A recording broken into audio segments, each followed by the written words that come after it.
Good morning to all of you friend. ધોરણ 12 અને subject આપણો સેક્રેટરીયલ પ્રેક્ટિસની અંદર જો વાત કરીએ તો સેક્રેટરીયલ પ્રેક્ટિસની અંદર આપણને ખબર છે કે બે વિભાગમાં એને વહેંચવામાં આવેલું, જેની અંદર પ્રથમ વિભાગની વાત કરીએ તો વાણિજ્ય પત્ર વ્યવહારની વાત કરેલી અને પહેલા વિભાગમાં, અને બીજા વિભાગની અંદર જોવા જઈએ તો સેક્રેટરીયલ પ્રેક્ટિસ એટલે કે એસપીની વાત કરેલી. તો આપણને ખબર છે કે અહીંયા સીસી અને એસપી આ બે અલગ અલગ વિભાગો પાડેલા હતા, અને આપણે પાછળના લેક્ચરની અંદર બીજો વિભાગ એટલે કે એસપીના વિભાગમાંથી આપણે પ્રથમ અને દ્વિતીય ચેપ્ટર કમ્પ્લીટ કરેલું. અને હવે આપણે પહેલા વિભાગમાંથી પણ આજે એક ચેપ્ટર ચાલુ કરી દઈએ, એટલે કે કન્ટિન્યુ રહે, બંનેના સરખા ચેપ્ટર ચાલતા રહે. તો આપણે બીજા વિભાગમાંથી જે પહેલું અને બીજું ચેપ્ટર પૂરું કરેલું, અને હવે વાણિજ્ય પત્ર વ્યવહાર એટલે કે વિભાગ એકમાંથી આપણે આ પહેલા ચેપ્ટરની શરૂઆત કરીએ. અને પહેલા ચેપ્ટરનું જે નામ છે એટલે કે બેંકને લગતો પત્ર વ્યવહાર. તો આની અંદર આપણે શું શું શીખીશું તો કે પ્રસ્તાવના, પરંતુ પ્રસ્તાવનાની કોઈ જરૂર હોતી નથી. જે ઇન્ટ્રોડક્શન હોય તો આપણને ખબર છે કે પૂરા ચેપ્ટરની એક સમરાઈઝ જ હોય. અને એના પછી જો વાત કરીએ તો બેંક પત્ર વ્યવહાર એટલે કે બેંકને લખવામાં આવતા વિનંતી પત્રો તેમજ બેંકને લખવામાં આવતા ફરિયાદના પત્રો. તો મિત્રો, બેંકને જ્યારે લખવામાં આવે તો બેંકને ફરિયાદના પત્રો પણ લખવામાં આવે અને વિનંતી પત્રો પણ લખવામાં આવે. તો પછી આપણે એના વિશે ચર્ચા કરીશું. અને એના પછી જો વાત કરીએ તો બેંક પત્ર વ્યવહારના ઉદાહરણો એટલે કે આપણે જે બેંકને પત્ર વ્યવહાર લખેલો હોય એના ઉદાહરણોની વાત કરીશું. અને તમે બધા તમારી ચોપડીની અંદર પેજ નંબર 1 ઉપર જોઈ શકો આ બધું બેંકને લગતો પત્ર વ્યવહાર. હવે મિત્રો, આપણે જે પરીક્ષાની દ્રષ્ટિએ વાત કરીએ તો પરીક્ષામાં, બોર્ડની પરીક્ષાની અંદર બેંકને લગતો પત્ર વ્યવહાર કેટલા માર્ક્સમાં પૂછાઈ શકે, તો આપણે ખાસ યાદ રાખીશું કે પહેલું ચેપ્ટરનું વેઇટેજ બોર્ડની પરીક્ષામાં 6 માર્ક્સનું છે. જે મેં તમને પહેલા લેક્ચરની અંદર આખી બ્લુપ્રિન્ટ સમજાવી હતી, પરંતુ ચેપ્ટર વાઇઝ પણ તમને કહેતો રહીશ કે કયું ચેપ્ટર કેટલા માર્ક્સનું હશે. તો અહીંયા ખાસ યાદ રાખજો કે પહેલું ચેપ્ટર 6 માર્ક્સનું પૂછાઈ શકે, જેની અંદર MCQ 1 માર્ક્સનો અને 5 માર્ક્સનો એક સવાલ, એમ કરી અને તમે 6 માર્ક્સનું આ ચેપ્ટરમાંથી કવર કરી શકો છો. તો મિત્રો ખાસ યાદ રાખજો, અથવા તો તમારી ચોપડીની અંદર જ્યાં ઉપર જગ્યા હોય ત્યાં લખી શકો કે MCQ 1 માર્ક્સનો અને 5 માર્ક્સનો એક પ્રશ્ન, એમ કરી અને તમે બે પ્રશ્નો અહીંથી પૂછાય, એક 5 માર્ક્સનો અને એક 1 માર્ક્સનો, એટલે કે ટોટલ વેઇટેજ આ ચેપ્ટરનું 6 માર્ક્સનું થાય. હવે આપણે ચેપ્ટર તરફ આગળ વધીએ તો બેંક પત્ર વ્યવહાર. તો આપણને ખબર છે કે આપણું ખાતું કોઈ પણ બેંકમાં હોય તો એ બેંક સાથે આપણે પત્ર વ્યવહાર કરવો પડતો હોય છે. બેંક સાથેનો કોઈ પણ પ્રકારનો પત્ર વ્યવહાર સરળ શૈલીમાં, સ્પષ્ટ ભાષામાં અને નિયત કરેલા ઢાંચામાં કરવાનો હોય છે. એટલે કે તમે બેંક સાથે જે પણ પત્ર વ્યવહાર કરો એ સ્પષ્ટ ભાષા હોવી જોઈએ કે સામેવાળો વ્યક્તિ સમજી શકે. નિયત કરેલા ઢાંચામાં એટલે કે જે સ્ટાઇલ નક્કી કરી હોય, જે ઢાંચો નક્કી કરેલો હોય, અને સરળ શૈલીમાં હોવો જોઈએ. બેંક પત્ર વ્યવહારમાં નાણાકીય બાબતોનો વધુ ઉલ્લેખ આવતો હોવાથી તેની ગોપનીયતા જળવાઈ રહે તે પણ જરૂરી છે. તો મિત્રો, આપણને ખબર છે કે ગોપનીયતા એટલે કે કોઈ અન્ય વ્યક્તિને જાણ થવી જોઈએ નહીં. તો આપણને ખબર છે કે બેંકના પત્ર વ્યવહારની અંદર નાણાકીય બાબતો એટલે કે તમારા રૂપિયાની વધારે બાબતો બેંકના પત્ર વ્યવહારમાં હોય તો તમારા પત્રની ગોપનીયતા જળવાવી જોઈએ. એટલે કે તમારો પત્ર કોઈ અન્ય વ્યક્તિ જાણવો જોઈએ નહીં. ચોકસાઈ અને સમય પાલન પણ પત્ર વ્યવહારમાં ખૂબ જ જરૂરી છે. એટલે કે મિત્રો, જે પણ પત્ર વ્યવહાર કરવામાં આવે એમાં ચોકસાઈ પણ રાખવી જોઈએ, અને સમય પાલન એટલે કે જે સમયગાળામાં પત્ર લખવાની જરૂર હોય એ જ સમયગાળામાં પત્ર લખવો જોઈએ. સેવાઓનો લાભ બચત ખાતું અને ચાલુ ખાતું ધરાવતા બેંકના ગ્રાહકો લઈ શકે છે. તો આપણને ખબર છે કે અલગ અલગ ખાતાના 3 પ્રકારો, જેની અંદર ચાલુ ખાતું, બચત ખાતું અને ફિક્સ ડિપોઝિટ એટલે કે બાંધી મુદ્દતનું ખાતું. અને બચત ખાતાની અંદર એક પ્રકાર આપેલો હતો રિકરિંગ, પણ અહીંયા પત્ર વ્યવહાર માત્ર 2 ખાતા પૂરતો કરવામાં આવે, એટલે કે બચત ખાતું અને ચાલુ ખાતું. બેંક પત્ર વ્યવહારમાં ખાતા નંબર અને તેનો પ્રકાર એટલે કે બચત ખાતું કે ચાલુ ખાતું તેનો ઉલ્લેખ કરવો અત્યંત આવશ્યક છે. એટલે કે મિત્રો તમે જ્યારે પણ પત્ર લખતા હોય તો આ પત્ર બચત ખાતા માટે લખો કે ચાલુ ખાતા માટે લખો તો એનું તમારે ત્યાં જે કહેવાય કે ઉલ્લેખ કરવો જરૂરી છે. જો બચત ખાતું તમારું હોય તો તમે બચત ખાતામાં ટીક કરી શકો અને ચાલુ ખાતું હોય તો ચાલુ ખાતામાં ટીક કરી શકો. બીજી મહત્વની બાબત એ છે કે બેંક પત્ર વ્યવહારમાં તારીખ અવશ્યપણે લખવી જોઈએ. એટલે કે તમે જે પત્ર જે તારીખે લખતા હોય તે તારીખ પણ લખવામાં આવે.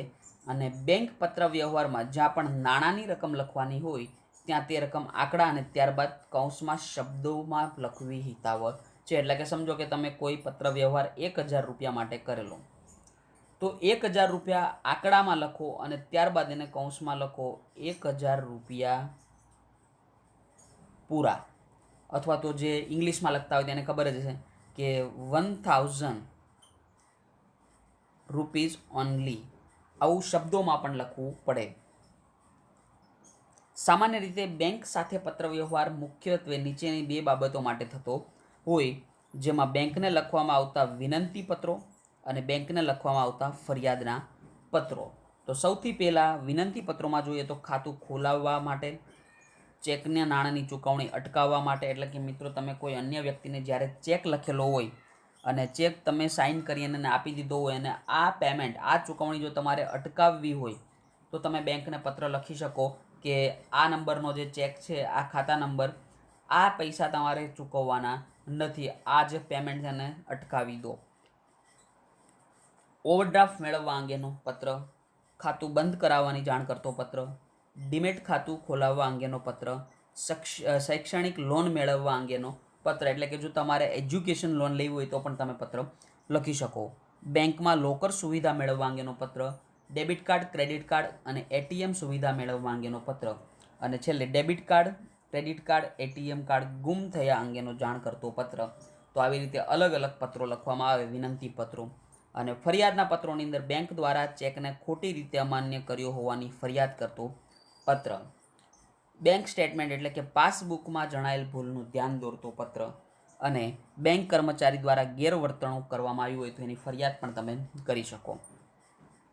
હવે બેંક પત્ર વ્યવહારના ઉદાહરણો જોઈશું. તો સૌથી પહેલાં ખાતું ખોલાવવા અંગેનો પત્ર. સામાન્ય રીતે બેંકમાં ખાતું ખોલાવવા માટે પત્ર લખવાનો હોય નહીં, પરંતુ બેંક દ્વારા નિયત કરેલા ફોર્મમાં જરૂરી વિગત ભરી માંગ્યા પ્રમાણેના પુરાવા આપીને જે તે બેંકમાં જમા કરાવવાનું હોય.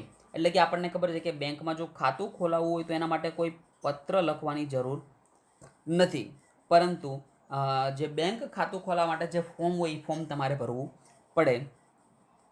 બેંક ભરેલા ફોર્મની ચકાસણી કરે અને અરજદાર પાસે ખાતું ખોલાવવા માટે જરૂરી લઘુત્તમ જમા રાશિ લઈ અને ખાતું ખોલી આપે છે. એટલે કે જો તમે જે પણ ફોર્મ ભરેલું હોય આ ફોર્મની ચકાસણી કોણ કરશે? બેંકના અધિકારીઓ કરશે, કર્મચારીઓ કરશે. અને જો એને યોગ્ય લાગે તો તમારી પાસે લઘુત્તમ જમા રાશિ, લઘુત્તમ એટલે કે જે મિનિમમ બેલેન્સ રાખવું પડે. તમને મારા ખ્યાલથી ખબર હશે કે કોઈ પણ વ્યક્તિ ખાતું ખોલાવે તો એની અંદર મિનિમમ અમાઉન્ટ હોવી જોઈએ, મિનિમમ બેલેન્સ હોવું જોઈએ. એ જમા રાશિ તમારી પાસે લઈ શકે. અને નીચે મુજબ ફોર્મના ઉદાહરણ પરથી તમામ બાબતો સ્પષ્ટ થઈ જશે. તો મિત્રો તમારા પેજ નંબર 2ની ઉપર આખું ફોર્મ આપેલું છે કે ખાતું ખોલાવવા માટેનું બેંકનું ફોર્મ. તો અહીંયા આપણે આખું ખાતું ખોલાવવા અંગેનું બેંકના ફોર્મ વિશે ચર્ચા કરીશું. જેમાં અહીંયા ઇંગ્લિશમાં પણ લખેલું account opening from form for the individual. તો અહીંયા વ્યક્તિગત રીતે ખાતું ખોલાવવા માટેના બેંકના ફોર્મની વાત કરેલી છે. સૌથી પહેલાં અહીંયા તમે જોઈ શકો બ્રાન્ચ.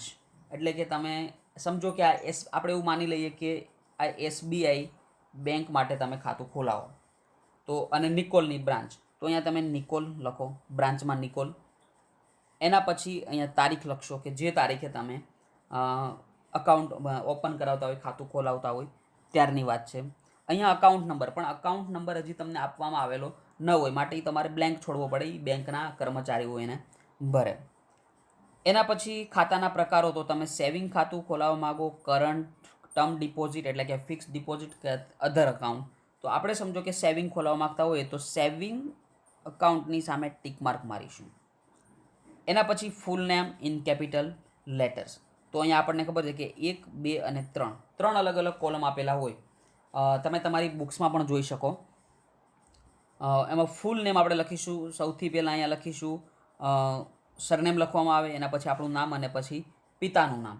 હવે સમજો કે તો આ બીજા બે કોલમ્સ એને આપવામાં આવેલા, બીજું અને ત્રીજું. હવે સમજો કે તમારે જોઈન્ટ ખાતું ખોલાવવું હોય, જોઈન્ટ અકાઉન્ટ ઓપન કરાવવું હોય, તો તમે સમજો કે કોઈ બે વ્યક્તિ જોઈન્ટ અકાઉન્ટ ઓપન કરાવે તો આ બીજા કોલમની અંદર બીજી વ્યક્તિનું પૂરું નામ લખવું, સરનામું, એનું પોતાનું નામ અને પિતાનું નામ. હવે સમજો કે ત્રણ વ્યક્તિઓ વચ્ચે જોઈન્ટ ખોલવામાં આવે તો ત્રીજા વ્યક્તિનું નામ અહીંયા આવશે. એમ ત્રણે ત્રણ નામ કમ્પ્લીટ થઈ શકે. પરંતુ જો કોઈ સિંગલ પર્સન, એક જ વ્યક્તિ આ ખાતું ખોલાવતો હોય તો પહેલા કોલમની અંદર જ માત્ર એનું નામ લખવામાં આવે. એના પછી આગળ જોઈશું ડેટ ઓફ બર્થ, પાન અને કસ્ટમર આઈડી. તો ડેટ ઓફ બર્થમાં જે વ્યક્તિ પહેલા નામમાં તમે જેનું નામ લખ્યું એની જન્મ તારીખ અહીંયા લખવામાં આવે, એનો પાન કાર્ડનો નંબર અહીંયા લખવામાં આવે, અને જો એની કસ્ટમર આઈડી કોઈ હોય તો લખવામાં આવે, બાકી એની કોઈ જરૂર પડતી નથી. જો જોઈન્ટ ખાતામાં બીજો અને ત્રીજો વ્યક્તિ હોય તો એની પણ જન્મ તારીખ અને એનો પાન કાર્ડનો નંબર અહીંયા લખવામાં આવે. એના પછી આગળ જોઈશું occupation, status, annual income, relationship with the first applicant, nationality, father's and husband name. તો મિત્રો આપણને ખબર છે કે જો પહેલું ખાતું હોય, એક જ વ્યક્તિનું ખાતું હોય, જોઈન્ટ અકાઉન્ટ ના હોય, તો એક જ વ્યક્તિના ખાતાની અંદર એ જ વ્યક્તિની જે પણ ઓક્યુપેશન, જે પણ કામ કરતો હોય, સ્ટુડન્ટ હોય તો સ્ટુડન્ટ, કોઈ બિઝનેસ કરતો હોય તો બિઝનેસ, અને જોબ કરતો હોય તો જોબ. એના પછી એનું સ્ટેટસ, એટલે કે કોઈ જે પણ જગ્યાએ જોબ કરતો હોય ત્યાં એનું કયું સ્ટેટસ, કઈ પોઝિશનમાં કામ કરે. અહીંયા વાર્ષિક આવક, એન્યુઅલ ઇન્કમ એટલે કે વાર્ષિક આવક લખવામાં આવે. અને અહીંયા એક કોલમ આપેલું રિલેશનશિપ વિથ ધ ફર્સ્ટ એપ્લિકાન્ટ. તો આપણને ખબર છે કે પહેલા એપ્લિકાન્ટ તો એ પોતે છે, તો અહીંયા કોઈ એવું રિલેશનશિપ ના હોય, એટલા માટે આ જો બ્લેક આપેલું આખું. અને એના પછી નેશનાલિટી, તો આપણને ખબર ઇન્ડિયન હોય. અને લાસ્ટમાં ફાધર્સ એટલે કે પિતાશ્રીનું નામ લખવાનું, અને ઓબ્લિક કરીને આપેલું છે હસબન્ડ નેમ. તો જે વ્યક્તિ સમજો કે કોઈ લેડીઝ એટલે કે કોઈ સ્ત્રી આ ખાતું ખોલાવતી હોય તો એના હસબન્ડનું નામ લખવું પડે. અને જો કોઈ છોકરો અથવા તો જે અપરિણિત સ્ત્રી ખોલાવતી હોય તો એના પિતાશ્રીનું નામ અહીંયા લખવામાં આવે. બીજી કન્ડિશન કે સમજો કે આ જોઈન્ટ અકાઉન્ટ છે તો બીજી વ્યક્તિ પણ અહીંયા એની ઓક્યુપેશન, સ્ટેટસ અને એન્યુઅલ ઇન્કમ ભરશે. અને આ ખાતામાં રિલેશનશિપ વિથ ધ ફર્સ્ટ એપ્લિકાન્ટ એટલે કે જે પહેલો એપ્લિકાન્ટ જેનું પહેલું નામ હતું ઉપર, એની સાથે આ બીજા વ્યક્તિનો શું સંબંધ છે, આ સંબંધ અહીંયા દર્શાવવામાં આવે. અને બાકી બધું તો તમને ખબર જ છે સેમ. એના પછી જોઈશું આગળ please choose the from following, એટલે કે તમે સેલેરાઇડ પર્સન છો, રિટાયર્ડ છો, self employed, stock broker, professional agriculture, ખેડૂત છો, પોલિટિશિયન એટલે કે રાજકીય નેતા છો, એન્ટિક ડીલર, હાઉસવાઈફ, કોઈ પણ આમાં હોય, સ્ટુડન્ટ હોય, બિઝનેસમેન હોય, ડિફેન્સ હોય કે અધર, જે પણ હોય તમારે એમાં શું કરવાનું, સિલેક્ટ કરવાનું. સમજો કે સેલેરાઇડ પર્સન હોય તો આપણે સેલેરાઇડમાં ટીક કરીશું. એના પછી ટીચર હોય તો એ પ્રોફેશનલમાં ટીક કરશે, એટલે કે વ્યવસાય. તો આવી રીતે તમારે ટીક કરવું પડે. Please choose the from following in staff, ex staff, mention is number. તો હવે સમજો કે માઇનોર એટલે કે 18 વર્ષથી નીચેનો ઉંમરનો વ્યક્તિ, સિનિયર સિટીઝન એટલે કે 60 વર્ષથી ઉપરનો. તો જો તમે 18 વર્ષથી નીચેના હોય તો માઇનોરમાં ટીક કરશો, 60 વર્ષ કે તેથી ઉપરના હોય તો સિનિયરમાં કરશું. અને સમજો કે 18 અને 60ની વચ્ચેના વ્યક્તિ હોય એને ક્યાંય ટીક કરવાની જરૂર નથી, કેમ કે આમાં પણ નથી આવતા અને આમાં પણ નથી આવતા. એનો મતલબ શું થશે કે આ શું હશે કે માઇનોર પણ નહીં હોય અને સિનિયર સિટીઝન પણ નહીં હોય. એના પછી સ્ટાફની વાત કરવામાં આવે, એક્સ સ્ટાફ એટલે કે જો તમે એ જ બેંકના સ્ટાફમાં આવતા હોય તો અહીંયા તમારે નંબર લખવો પડે, જે પણ તમારો બેંકનો જે તમને કર્મચારીનો નંબર આપેલો હોય એ. એક્સ સ્ટાફમાં એટલે કે તમે જો પહેલાં આ બેંકની અંદર કાર્ય કરતા હોય તો પહેલાં તમારો જો પહેલાં ઈસી નંબર એટલે કે તમારે જે પણ પહેલાં કર્મચારી નંબર તમને આપેલો હતો એ તમારે ત્યાં લખવો પડે. એના પછી આગળ જોઈશું પેન્શનર. તો પેન્શનર એટલે કે શું તમને પેન્શન મળે છે, હા કે ના? તો હા હોય તો ટીક મારવું પડે. અને એનઆરઆઈ એટલે કે તમે શું બીજા વ્યક્તિના નોન રેસિડેન્શિયલ ઇન્ડિયન છો, બીજી કન્ટ્રીમાં રહો, જો યસ તો એમાં પણ ટીક કરીશું. અને અધર જનરલ જે પણ લાગુ પડતું હોય તો અધર જનરલની અંદર વાત કરવામાં આવે તો બીજું કંઈ હોય આ બધા સિવાયનું તો તમે અહીંયા પણ ટીક કરી શકો. Name of the Guardian in case of minor. હવે સમજો કે કોઈ વ્યક્તિ માઇનોર છે, માઇનોર એટલે કે એ વ્યક્તિની ઉંમર 18 વર્ષ કરતાં ઓછી છે, તો તમારે એના ગાર્ડિયન એટલે કે એના પેરેન્ટ્સ, પિતા અથવા તો એના માતાનું પણ અહીંયા પ્રૂફ મારવું પડે. Attach proof for minors date of birth, એટલે કે જે વ્યક્તિ માઇનોર હોય એ વ્યક્તિ એનું ડેટ ઓફ બર્થનું કંઈક પણ પ્રૂફ આપશે, સર્ટિફિકેટ આપશે. રિલેશનશિપ વિથ માઇનોર, તો જે વ્યક્તિ અહીંયા ગાર્ડિયન હોય એનું શું રિલેશન, શું સંબંધ છે એ પણ અહીંયા લખવામાં આવે. એના પછી વાત કરીશું in case of legal guardian, guardian appointed by court enclose copy of court order. હવે સમજો કે લીગલ ગાર્ડિયન એટલે કે આ ગાર્ડિયનની અપોઇન્ટમેન્ટ કોના દ્વારા કરવામાં આવે? કોર્ટ દ્વારા.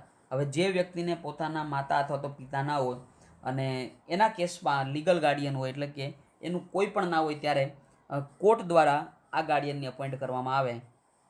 તો એના માટે જે કોર્ટે ઓર્ડર આપેલો એની કોપી પણ ત્યાં જમા કરાવવી પડે. અને name and address of the employer, તો અહીંયા આપણે જે પણ જગ્યાએ તમે કામ કરતા હોય, એમ્પ્લોયર એટલે કે જ્યાં કામ કરતા હોય, પહેલો વ્યક્તિ જ્યાં કામ કરતો હોય ત્યાંનું સરનામું લખશે, નામ લખશે, બીજો વ્યક્તિ અને ત્રીજો વ્યક્તિ, એવી રીતે.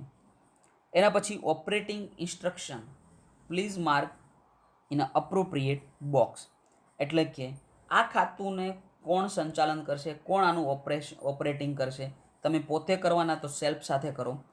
કોઈ સર્વાઈવર છે તમારી પાસે તો એના માટે ટીક કરો. ફોર્મર ઓફ સર્વાઈવર, જોઈન્ટલી તમે આને ઓપરેટિંગ કરશો. એનીવન ઓર સર્વાઈવર યા તો અધર, જે પણ આને ઓપરેટ કરવાના હોય આ ખાતાને એના માટે ઠીક કરો. તો આપણને ખબર છે કે મોટે ભાગે આપણે પોતે જ આ ખાતાને ઓપરેટ કરતા હોઈએ, એટલે અહીંયા આપણે સેલ્ફમાં ટીક કરતા હોઈએ. એના પછી જોઈએ ફેસિલિટીઝ રિક્વાયર, તો તમારે કઈ કઈ ફેસિલિટીની જરૂર છે એના માટે અહીંયા વાત કરવામાં આવી. તો સૌથી પહેલાં આપણે જોઈશું કે ઇસ્યુ ચેકબુક સિરીઝ નંબર. જો તમે ચેકબુકની અંદર ટીક મારો તોની વાત છે, તો તમને ચેકબુક ઇસ્યુ થાય. પરંતુ અહીંયા લખ્યું સિરીઝ નંબર, તો એ તમને સિરીઝ નંબર ત્યારે જ તમને આપવામાં આવે નહીં, એ અમુક દિવસ પછી આપવામાં આવે. ડેટ ઓફ ઇસ્યુ કઈ તારીખ સુધી જોઈએ એ પણ એ લોકો નક્કી કરશે. એના પછી સ્ટેટમેન્ટ ઓફ અકાઉન્ટ થ્રુ, એટલે કે તમારી જે એન્ટ્રી હોય બધી પાસબુકની, એ તમને પાસબુક જોઈએ તો પાસબુકમાં ટીક મારો. પોસ્ટ દ્વારા સ્ટેટમેન્ટ જોઈએ તો પોસ્ટ દ્વારા, ઈમેલ દ્વારા જોતું હોય તો ઈમેલ દ્વારા, ડિલિવરી એટ બ્રાન્ચ એટલે કે તમે બ્રાન્ચ ઉપર જઈ અને પણ તમે સ્ટેટમેન્ટ માગી શકો. અને સ્ટેટમેન્ટ ફ્રીક્વન્સી મંથલી અને ક્વાર્ટરલી, એટલે કે તમે દર મહિને તમારું સ્ટેટમેન્ટ લઈ શકો. જો તમારે મહિને ને મહિને સ્ટેટમેન્ટ જોતું હોય તો મંથલી, ક્વાર્ટરલી એટલે કે દર 3 મહિને, જો 3 મહિને જોતું હોય તો ક્વાર્ટરલી સામે ટીક કરો. એના પછી જોઈશું ઇન્ટરનેટ બેન્કિંગ અને બરોડા કનેક્ટ. તો ઇન્ટરનેટ બેન્કિંગની વાત કરવામાં આવે તો નેટ બેન્કિંગ તમારે જો સગવડ જોઈએ તો એના માટે તમે ટીક મારી શકો. ડેબિટ કમ એટીએમ કાર્ડ, હવે સમજો કે તમારે જો એટીએમ કાર્ડની જરૂર હોય તો તમે એટીએમ કાર્ડ સામે પણ ટીક કરી શકો, ડેબિટ કાર્ડ જોતું હોય તો. અને છેલ્લે બેંક ઓફ બરોડા કાર્ડ, તો આ બેંક ઓફ બરોડા કાર્ડમાં, બેંક ઓફ બરોડા માટેનું આ ફોર્મ આ લોકોએ તમારી ચોપડીમાં લીધેલું, તો એનું જે કોઈ કાર્ડ આવતું હશે જો એ જોતું હોય તો તમે એ પણ ટીક કરી શકો. એના પછી જોઈએ please issue debit cum ATM card in the name of first and all applicant in case of 2 joint account holder with the R E or S and any one or S, યાની કે જો first applicant એટલે કે તમને જે debit card મળવાનું, debit card તમારું ATM card, તો તમે જોયું હશે કે ડેબિટ કાર્ડ ઉપર નામ લખેલું હોય, તો ડેબિટ કાર્ડ ઉપર કયા વ્યક્તિનું નામ રાખવું ત્યાં તમે લખી શકો કે માત્ર એક વ્યક્તિનું નામ રાખવું, બંને વ્યક્તિનું કે 3 વ્યક્તિનું જોઈન્ટલી નામ રાખવું, એ તમે અહીંયા લખી શકો તો તમારું નામ ડેબિટ કાર્ડ ઉપર આવી શકે. એની પછી રેસિડેન્શિયલ એડ્રેસ, તો રેસિડેન્શિયલ એડ્રેસની વાત કરવામાં આવે તો તમે ક્યાં રહો છો, તો જે પણ જગ્યાએ ફર્સ્ટ એપ્લિકન્ટ રહેતો હોય ત્યાં એનો આખો એડ્રેસ આવશે, એનો ફ્લેટ નંબર, બિલ્ડિંગનું નામ, એનો એરિયા, સિટી અને ડિસ્ટ્રિક્ટ, સ્ટેટ અને country, pin code, telephone number, fax number, mobile અને ઈમેલ, એવી રીતે 3 વ્યક્તિના જો જોઈન્ટલી હોય તો. કમ્યુનિકેશન એડ્રેસ એટલે કે તમારી સાથે પત્ર વ્યવહાર કરવા માટેનો એડ્રેસ, તો જો રેસિડેન્શિયલ સિવાયનું તમારે એડ્રેસ હોય તો અહીંયા લખવું પડે. અને જો રેસિડેન્શિયલ વાળું એટલે કે તમે જે આ જ એડ્રેસ લખ્યું એ જ એડ્રેસ તમારે કમ્યુનિકેશન પત્ર વ્યવહાર માટે કરવાનો હોય તો તમે લખી શકો એઝ અ અબો, એટલે કે આ જ એડ્રેસ અહીંયા અપ્લાય થઈ જાય. અને એના પછી permanent address in case of NRI local address in India. હવે જો તમારે પરમેનન્ટ એડ્રેસ લખાવવું હોય કે સમજો કે ઉપરનું રેસિડેન્શિયલ પણ અલગ હોય અને પત્ર વ્યવહાર માટે તમે તમારું ઓફિસનું એડ્રેસ લખો અને પરમેનન્ટ તમારું કંઈ ઓર એડ્રેસ હોય તો તમે એ એડ્રેસ પણ અહીંયા લખી શકો અને જો રેસિડેન્શિયલની જેમ જ હોય તો લખી શકો એઝ અ અબો. એના પછી જોઈએ અધર ઇન્ફોર્મેશન. એમાં એજ્યુકેશનની વાત કરી તો તમે નોન મેટ્રિક છો, મેટ્રિક એટલે કે SSC HSC, ગ્રેજ્યુએટ છો અને પોસ્ટ ગ્રેજ્યુએટ જે પણ હોય ત્યાં તમે ટીક કરી શકો. સમજો કે મારે MCOM કમ્પ્લીટ છે તો હું પોસ્ટ ગ્રેજ્યુએટ કહેવાય તો હું અહીંયા ટીક કરી શકું. કોઈ વ્યક્તિ ગ્રેજ્યુએટ છે માત્ર એણે કોલેજના 3 વર્ષ કરેલા તો ગ્રેજ્યુએટ હોય તો અહીંયા ટીક કરશે. અને જે લોકો SSC કે HSC માત્ર 10 કે 12 ભણેલા હોય એ લોકો અહીંયા ટીક કરશે. અને જે લોકો 10 અને 12 પણ નથી ભણેલા નોન મેટ્રિક તો એ ત્યાં ટીક કરશે. તમારી મંથલી ઇન્કમ, તો મંથલી ઇન્કમ જો 5,000 સુધીની હોય તો આપણે અહીંયા ટીક કરીશું. 5 થી 10,000ની હોય તો અહીંયા, 10 થી 20 હોય તો અહીંયા, 20 થી 50 હોય તો અહીંયા, 50 થી 1 લાખ હોય તો અહીંયા અને 1 લાખથી વધારે હોય તો આમાં. Expected annual turnover in the account, જે પણ તમે ખાતું ખોલાવો એની અંદર વર્ષનો એન્યુઅલ એટલે કે વર્ષના કેટલા રૂપિયાની આવન અને કેટલા રૂપિયાની જાવન થશે એ તમે અહીંયા લખી શકો. ઇફ સેલેરાઇડ એમ્પ્લોયડ, હવે સમજો કે જો તમે પગારદાર કર્મચારી છો તો પ્રોપ્રાઇટરશિપમાં છો, પબ્લિક લિમિટેડ કંપનીમાં, MNC એટલે કે મલ્ટીનેશનલ કંપનીમાં છો, કોઈ ભાગીદારી પેઢીમાં છો, પબ્લિક સેક્ટર એટલે કે જાહેર સાહસની અંદર છો, ગવર્મેન્ટ સેક્ટરની અંદર, પ્રાઇવેટ લિમિટેડ, ગવર્મેન્ટ અધિકારી, ગવર્મેન્ટ કર્મચારી છો સરકારના, અથવા તો કોઈ બીજું, તો અહીંયા તમારે એને સ્પેસિફાય કરવું પડશે કે તમે શેમાં છો. એના પછી પ્રોફેશનલ જો હોવ તો ડૉક્ટર છો, આર્કિટેક્ટ, ચાર્ટર્ડ અકાઉન્ટન્ટ કે કંપની સેક્રેટરી છો, IT કન્સલ્ટન્ટ, એન્જિનિયર છો, લોયર કે અધર, અને અધરમાં હોય તો તમારે અહીંયા દર્શાવવું પડશે કે તમે શેમાં છો. ઇફ બિઝનેસ, જો તમારે કોઈ બિઝનેસ હોય, મેન્યુફેક્ચરિંગનો હોય તો અહીંયા ટીક કરો, રિયલ એસ્ટેટનો હોય તો અહીંયા ટીક કરો, એન્ટિક કોઈ બિઝનેસ હોય તો અહીંયા, service provider, trader, arms dealer, agriculture, stock broker અને કોઈ બીજામાં હોય તો અહીંયા સ્પેસિફાય કરો. તો અહીંયા જોયું કે સેલેરાઇડ પર્સન, પ્રોફેશનલ અને બિઝનેસ તમે જેમાં પણ આવતા હોય, જો સેલેરાઇડ પર્સન હોય તો તમારે માત્ર આમાંથી તમે જેમાં લાગુ પડતો એમાં તમે ટીક માર્ક કરી શકો. એના પછી જોઈશું ડિક્લેરેશન. તો આપણે પછી અહીંયા ડિક્લેરેશન કરીશું કે આઈ અથવા તો વી, આઈ એટલે કે જો કોઈ એક જ વ્યક્તિ હોય અને વી એટલે કે જોઈન્ટ હોય તો declare that we do not enjoy any credit facility with the other banks, એટલે કે તમે કોઈ બેંક પાસેથી કોઈ લોન લીધેલી નથી એવું તમારે અહીંયા ટીક કરવું પડે જો ના લીધી હોય તો. We declare that we have a following deposit, it accounts and or credit facilities with your and other branches. યાની એટલે કે તમારે અહીંયા ડિક્લેર કરવું પડે કે જે પણ અહીંયા ડિપોઝિટની વાત કરવામાં આવે અકાઉન્ટની અંદર તો ત્યાં તમે ક્રેડિટ ફેસિલિટી જો લીધેલી હોય તો તમે અહીંયા ટીક કરશો. હવે જો ટીક કરો તો તમારે આ બધી અકાઉન્ટની ડિટેલ ભરવી પડે. કઈ બેંક કઈ બ્રાન્ચમાંથી લીધી એ ટીક કરશો, કઈ જગ્યાએ આ બેંક આવેલી એ લખશો, ટીક નહીં સોરી લખવું પડશે અહીંયા તમારે, જે પણ બેંક હોય એનું નામ લખવું પડશે. તમારો અકાઉન્ટનો ટાઈપ કયો, ફેસિલિટી કઈ છે, સેવિંગ હોય તો સેવિંગ લખો, કરંટ હોય તો કરંટ લખો, અમાઉન્ટ કેટલા રૂપિયાની તમે ક્રેડિટ લીધેલી એ લખશો અને તમારો અકાઉન્ટ નંબર પણ અહીંયા નોંધવામાં આવે. તો આ વિગત તમારે ભરવી પડે. અને એના પછી છેલ્લે તમારે અહીંયા સાઇન કરવી પડે, સિગ્નેચર, એટલે કે જો તમારું સિંગલ અકાઉન્ટ હોય તમારું પોતાનું એક નાનું માત્ર તો તમારે અહીંયા એક જ સાઇન કરવાની, આ બે સાઇનની જરૂર રહેતી નથી. પરંતુ જો તમારું અકાઉન્ટ જોઈન્ટ હોય તો તમારે અહીંયા પણ સાઇન કરવી પડે, અહીંયા જે બીજો વ્યક્તિ હોય એને સાઇન કરવી પડે, જે ત્રીજો વ્યક્તિ એટલે કે અહીંયા સાઇન કરશે. સમજો કે તમે જોઈન્ટ અકાઉન્ટ ખોલાવેલું એ અને બી વ્યક્તિ, બે વ્યક્તિએ, તો અહીંયા એ વ્યક્તિની સાઇન આવશે, અહીંયા બી, ત્રીજો કોઈ નથી તો ત્રીજાની સાઇન ના આવે.